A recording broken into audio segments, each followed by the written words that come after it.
There's a little church, Hickory Knoll United Methodist Church in Franklin, North Carolina.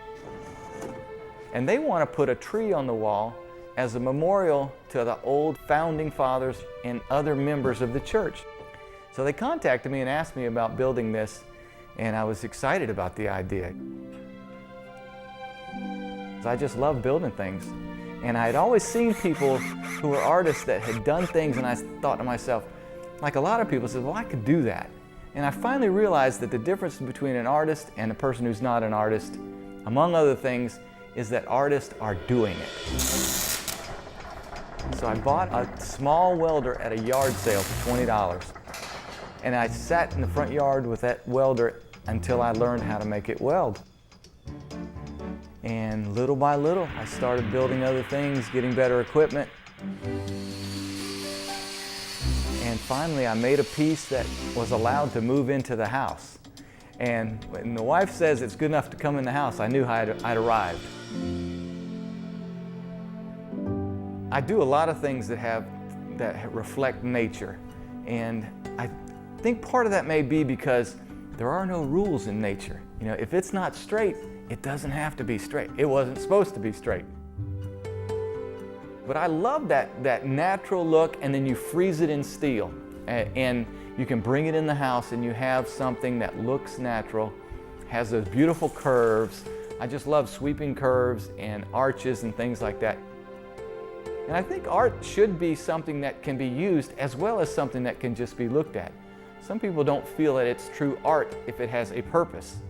And I just think that, you know, you look at something that's beautiful, and even if you set your coffee cup on it, or if it holds a bottle of wine or something like that, it still can be a piece of art. It's all in how it's made and the craftsmanship that's gone into it.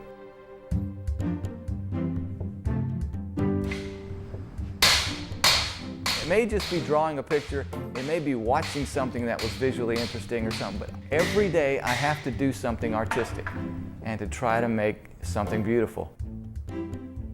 I am making these letter opener knives that are representative of a fiddlehead fern.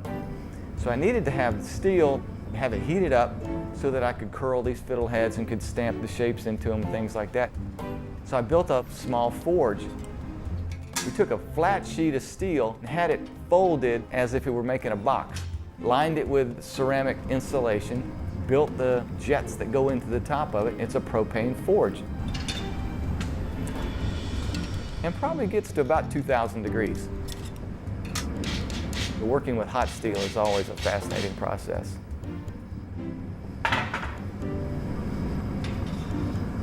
The blade's also made by hammering it out on the forge, give it a little more thickness from top to bottom, and to narrow it out some side to side, and then take it to a grinder and grind the edge on it so that it'll work.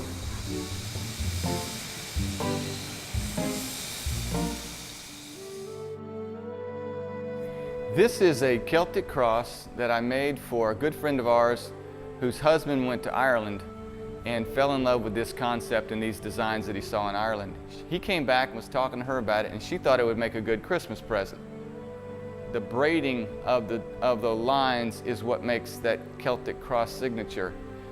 And making that out of steel was a challenge, but after playing around with it for a little while, I figured out how to make that happen and put it together. It turned out to be pretty unique.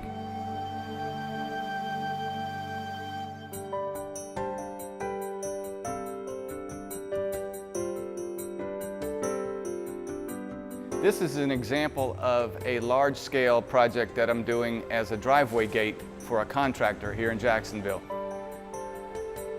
And we fabricated different shapes and curves like these. And they are then laid out on the ground, drawn in chalk so we can see what it looks like and make changes to it. He came by, looked at it, we made some final adjustments, decided where everything was going to go, and then we started welding the parts together.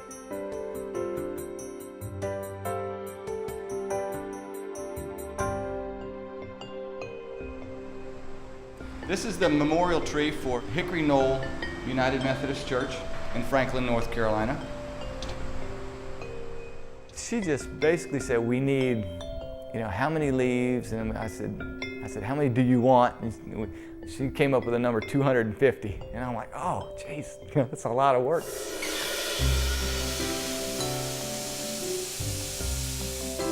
I drew some drawings. We went back and forth about the concept of what the tree would look like. I made about a dozen leaves. Sent them to them, they already finished, so they could see that that's what they wanted. And they said, yes, this is great, go for it.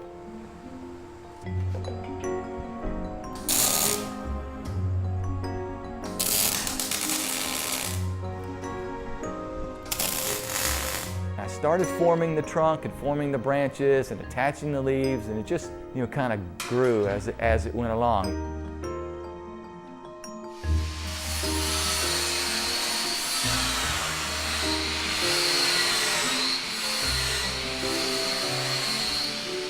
For the past 28 years, I've been a law enforcement officer.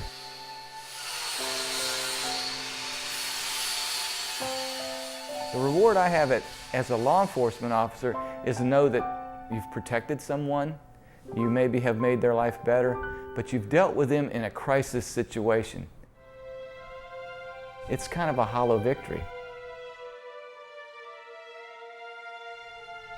When I'm working and I build a table for someone and I carry it to their house and this woman meets me at the front door, oh my gosh, I love that thing. It is an entirely different reward. We are so thankful for your gifts, for the wonderful folks that have gathered here today. We're thankful for Steve and his marvelous ability to take nature, capture it for your glory. It's just nice to make something beautiful, people react totally positive to, and you get feedback that is just reaffirming to me and exciting, and everybody's happy. We're thankful for the tree of life that now adorns our wall. And it will represent the history of that church. And I hope it'll be there for a long time.